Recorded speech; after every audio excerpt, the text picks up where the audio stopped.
Na rubu sarajevskog naselja Smiljevići živi porodica Kasapović. Pored njihovog doma, neuređenim koritom protiče Lepednički potok, koji njima i ostalim stanovnicima ovog naselja donosi vodu sa sarajevske deponije smeća. Njihova 13-godišnja kćerka od prije 3 godine ima teško oboljenje koštane srži. To je malo teško se snaći u ovoliko njene dokumentacije. Doktorica je u mišljenju navela da bi djevojčica trebala imati posebne uslove života i sugerisala da bi trebalo razmotriti saniranje ili izmještanje deponije. Ovo je dokumentacija kojom se potvrđuje da se hitno treba iseliti dijete ili deponija. Na deponiji ne radi prečistač vode, pa potok mještanima donosi toksičnu vodu.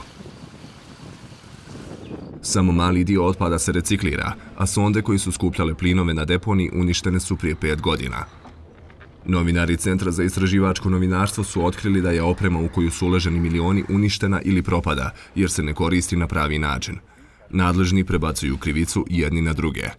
Razlog je prestanak strateškog ulaganja u deponiju. Zašto se prestalo ulagati? Zato što su očito postojali politički i ekonomski prioriteti druge vrste. Deponija Smiljevići, kojom upravlja kantonalno javno komunalno preduzeće Rad, je prije 20 godina bila obično odlagalište smeća. 1997. godine je počelo ulaganje i do 2011. su ugrađeni otpljenjivači koji su skupljali plinove, te novi sistem za regulaciju procjednih voda. Sistem se pokvario nakon 3 mjeseca, jer su na deponiju odlagane različite vrste otpada.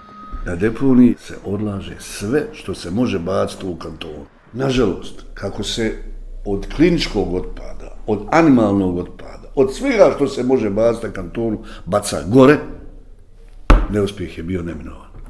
Neminovan.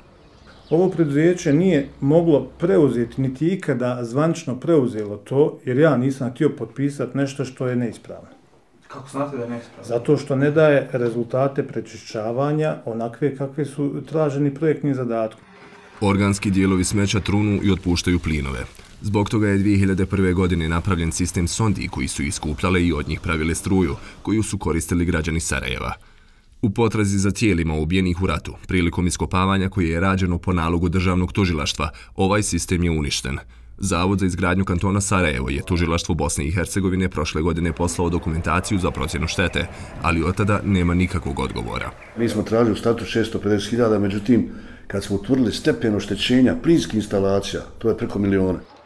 Iz tužilaštva su novinarima CINA kratko odgovorili da će deponija biti dovedena u stanje u kojem se nalazila prije ekshumacije, ali nisu rekli kada.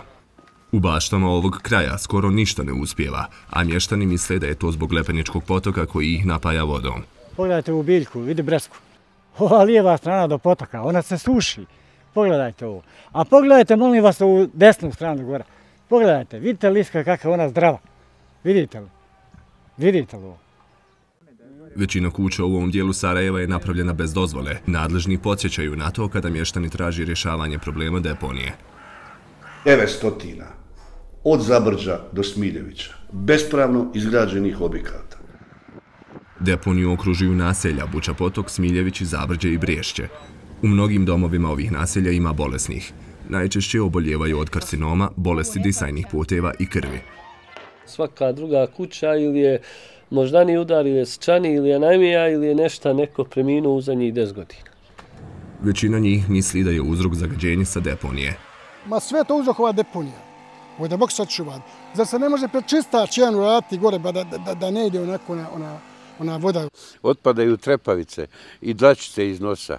Bježim u kuću, sakrivam se, zatvaram vrata i prozore jer nemoguće je disati taj zrak. Još popodne kad oni puste od ozgo petkom naročito, znaš. Kad puste vodu nekako crnu, pa to je haos, to smrdi, to zaudara. Po Evrope sam obišao. Nema deponije koje nisam bio. Svaka smrdi. Tokom prethodne 4 godine oboljelo je najmanje 5 djece od teških bolesti. 2 djevojčice su preminule. Većina njih ide u osnovnu školu Sokolje, u kojoj je samo u prvom polugodištu bilo više od 14.500 izostanaka. To je da su izostanci zbog bolesti. Jeste, znači ovo, evo ti opravdano, u stvari evo bolest. Na deponiju dnevno stigne oko 550 tona smeća, koje bi isključivo trebao biti kućni otpad, ali na ovoj deponiji ima svega. Međutim, reciklažno postrojenje ne radi u punom kapacitetu, jer je zato potrebno na deponiju dovoziti već razvrstan otpad. Najveći krivac je narod. Elementarne kulture življenja u gradu nemaju. Zdravstvene ustanove ne vode statistiku o ovim oboljenjima, pa nema ni zvaničnog stava ministarstva o zdravstvenom stanju stanovništva u komšiluku Sarajevske deponije.